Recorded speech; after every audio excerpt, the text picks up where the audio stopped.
Ujian filsafat Cina saya membahas tentang moisme, yaitu cinta universal.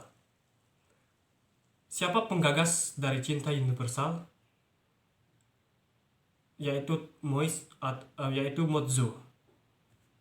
Mozi adalah seorang filsuf Cina yang hidup sekitar tahun 479 sampai 381. Nama keluarganya adalah Mo dan namanya adalah Di. Beberapa ilmuwan mengatakan bahwa Mozi berasal dari Sung, sekarang di sebelah utara Honan dan barat Sangtung. Dan beberapa ilmuwan lain mengatakan bahwa ia berasal dari Lu, daerah yang sama dengan Konfusius. Sumber utama yang dapat digunakan untuk mengetahui pemikirannya adalah dari sebuah buku yang menggunakan namanya Mozi, yang berisi 53 bab yang merupakan kumpulan dari tulisannya. Mozi adalah pendiri sekolah Mohish. Konteks sekolah ini adalah berada pada masa dinasti Chu. Setiap raja, putri, dan pangeran memiliki pasukan khusus. Kehidupan sosial menjadi begitu mutlak dan jika terjadi perpindahan strata hanya dapat dilakukan oleh kelompok Zhou. Pemikirannya dengan pemikiran Konfusius sama-sama berpengaruh. Namun terdapat perbedaan yang membuat mereka berpikir menjadi kontras, yaitu Konfusius merasa simpati dengan ritual-ritual, institusi tradisional musik, literatur yang berasal dari dinasti Chu. Sedangkan Mozi meragukan validitas hal-hal tersebut.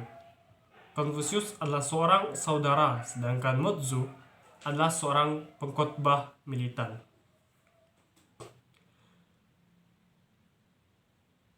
Moisme atau moisme dikembangkan lagi oleh pengikut-pengikut Mozi.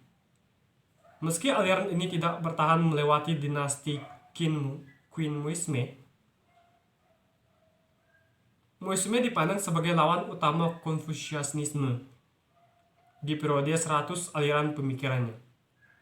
Filsafatnya terletak pada gagasan cinta universal. Mozi percaya bahwa semua orang sederajat di hadapan langit, dan bahwa orang harus berusaha meniru langit dengan mengupayakan pelaksanaan cinta kolektif. Epistemologinya dipandang sebagai empirisme materialistis primitif. Ia percaya bahwa kesadaran manusia lebih didasarkan pada daya paham melalui pengalaman indrawi, seperti penglihatan dan pendengaran, dibandingkan pada imajinasi atau logika internal. Unsur-unsur yang ditemukan pada kemampuan manusia dalam keniscayaan. Mozi menerapkan prinsip yang dinamai tadi cinta universal atau Qian'ai. Berbeda dengan Konfusius, Mozi menegaskan kita harus mendahului orang lain daripada orang tua. Nah, agar cinta universal terwujud, maka harus diterapkan dua sanksi, yaitu sanksi negara dan sanksi agama. Nah, sanksi negara mengatur dalam hal hidup bernegara, sedangkan sanksi agama mengatur dalam hal yang berkaitan dengan Tuhan. Mozi juga berpendapat bahwa Tuhan memiliki cinta universal. Dalam urusan pemerintahan, Mozi berpandangan pemerintahan harus demi warga. Akan tetapi pemerintah diserahkan kepada orang-orang yang cakap di bidangnya. Dia melandasi argumennya dengan silsilah Raja Yao Shunyu yang menerapkan sistem pemerintahan demi warga. Dalam hal menciptakan perdamaian, Mozi berpendapat terdapat dua cara untuk menciptakan perdamaian, yaitu secara persuasif dan defensif. Persuasif berarti mengajak untuk mengikuti cinta universal, sedangkan defensif berarti mempertahankan eksistensi cinta universal dengan menggunakan sanksi-sanksi yang telah dijelaskan pada sebelumnya. Demikian penjelasan saya tentang moisme atau cinta universal dari tokoh Mozi. Sekian, terima kasih.